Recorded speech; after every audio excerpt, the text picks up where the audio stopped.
let's prepare this sauce for beans. So I don't want it to be the normal, the regular way, and I decided to do something different. While I share a few words with you concerning something I discovered in the Bible this morning. Okay, so I was reading John 9. The passage talks about when Jesus made a blind man, and his disciples asked him that who has sinned? Is he his parents or him? And God said, none of them have sinned, both the parents or him, but that the blindness is for the works of God to be made manifest. Like, I was shocked. I was like, wow.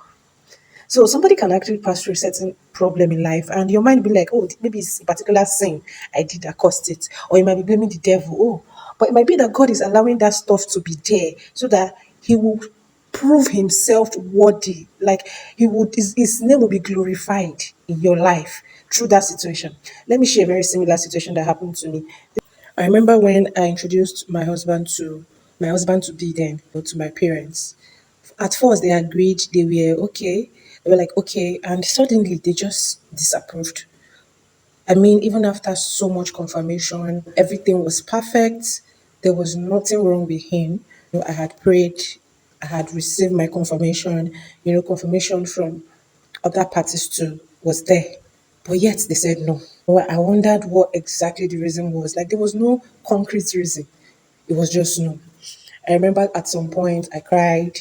Then I decided to pray. We decided to pray. That's me and my husband. We prayed, and there was one word we kept saying: nothing missing, nothing broken. Like we just kept trusting God that God would do the convincing. He had convinced us, so convincing my parents would be a little thing. And suddenly, I don't just know what will happen. They just came around and they suddenly agreed. It's a very long story. I just summarized it. But the point of it is that God used that season to teach us a lesson to trust in Him. And at the end of the day, His name was glorified because He did it in a way that we don't even understand. They now later became so close with my husband, even cared more about him than even me.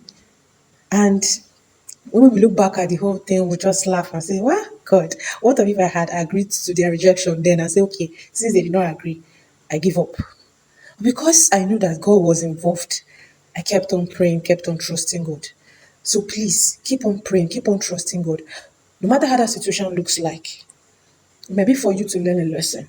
It might be because God wants to prove Himself mighty in your life. It might be because God wants you to trust in Him, to seek Him, pray about that situation, and just hand over everything to Him and just let Him do His thing. That's the reason why that thing is still there.